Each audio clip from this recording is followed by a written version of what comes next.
So we did the first oil change after running it for about 20 minutes, going through a heat cycle. Mike just drove it around a little bit, got the base map crispy, and this thing is running great. Zero issues. The engine sounds amazing, the transmission sounds amazing. Right now we're flashing the tune onto the chip so we can put the ECU in.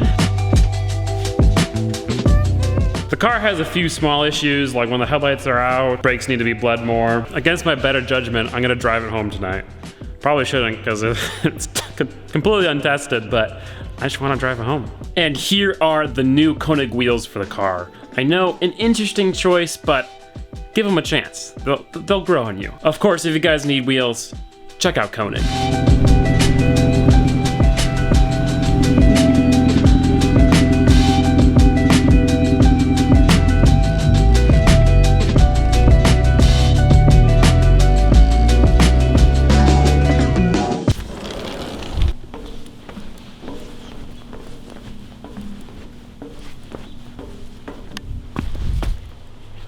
This was the part I was nervous about.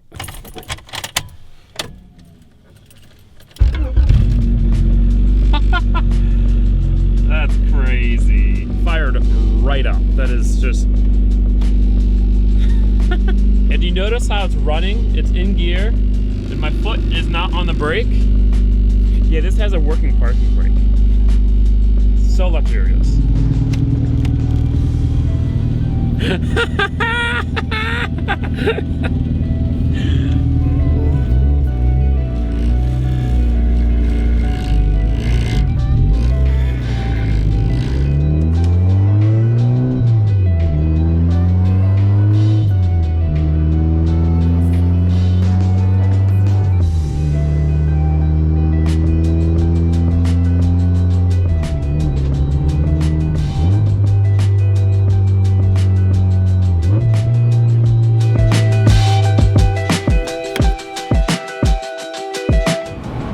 Already I'm blown away at how good this car feels. Downshifting, rev matching, and everything is just so easy with this engine and trans. It's freaking awesome.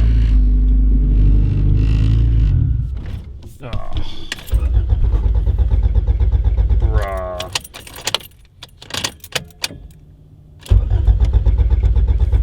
Are you serious? It just died and now it's not starting.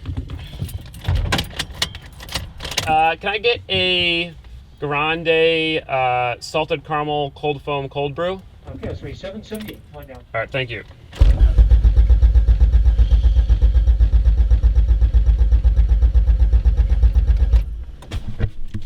I'm stuck here in the driveway, drive-through. No, it's all right. It's light. Still want coffee though.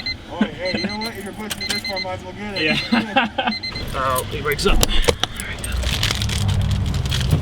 go. Stalled the car right after I ordered coffee, and then it just wouldn't start again. I think I might have flooded it because it runs really rich, and then when I stalled it, I'm cranking it, adding more and more fuel. But then I had to push it through the drive-through. Still paid and got my coffee. Here's to a good morning. So embarrassing. I think that's honestly the most embarrassing thing that's ever happened to me. But whatever. Just Honda problems. It just turned on after sitting for a second, so pretty sure it just flooded the engine. Gotta make sure not to stall it in a drive-through from now on.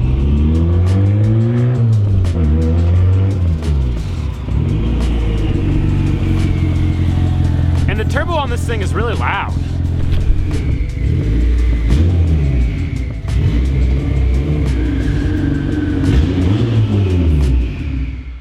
Well, we made it to the shop, so I would say that was a success. By the way, now it is time to fix a few things. The first step is to go ahead and finish this exhaust.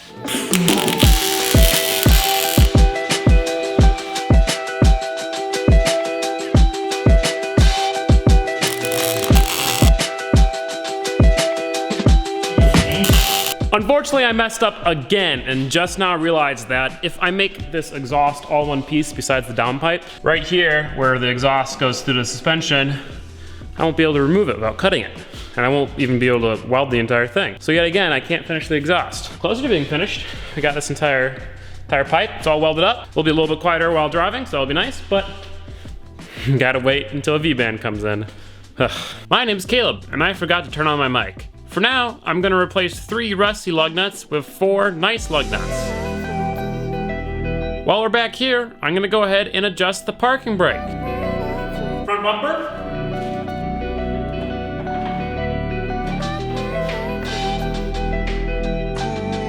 Fixing the speed sensor. New headlights. New headlight bulbs, okay, I know they're foggy, all right, I ordered new housings. Last but not least, a car wash. I'm gonna lower it more.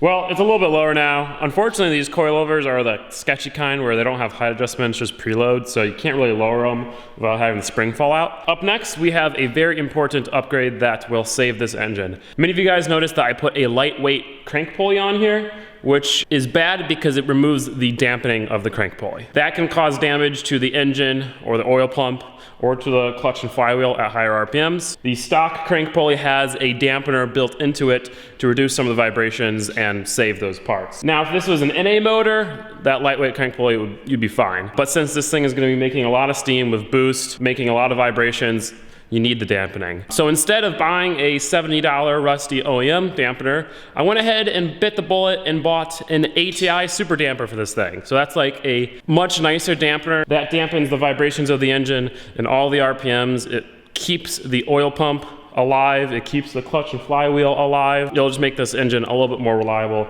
when it's making 500 wheel horsepower. So let's go ahead and throw those on.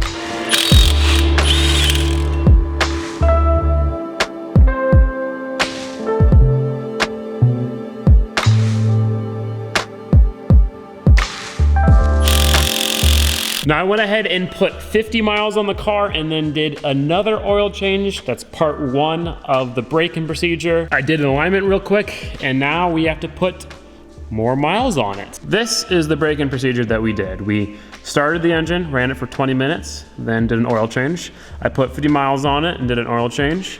Now I gotta put another 200 miles on it, so 300 miles in total, do an oil change, then get it to around 500 miles, do an oil change, then do the dyno, then do an oil change right after the dyno, then drive it to 1,000, and then you're all done. That could be considered a very excessive break-in procedure, but when you spend a bunch of money on a motor, it doesn't hurt. Pretty much what you're trying to do is gradually wear in the motor, make sure everything's seated right, yada, yada, yada. I could have Mike explain it better, but for now, we just gotta drive the car.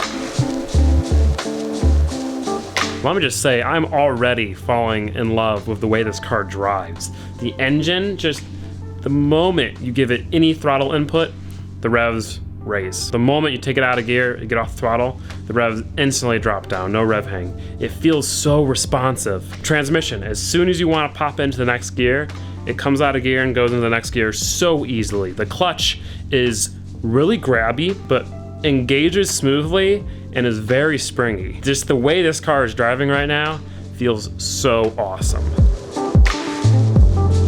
Braking miles are going well. I still have to put a couple hundred more on there, but I want to get this video out for you guys, so that is going to be it. In the next video, we'll finish breaking it in, do the oil change, and it will go on the dyno immediately. Are we gonna make 350, 400, 450? I don't know. I think I wanna max out this turbo, but we'll see how the engine likes it. If you guys wanna watch the dyno video right now, you can head over to Patreon and check it out. Otherwise, I'll see you guys later. Thank you all so much for the support. Goodbye.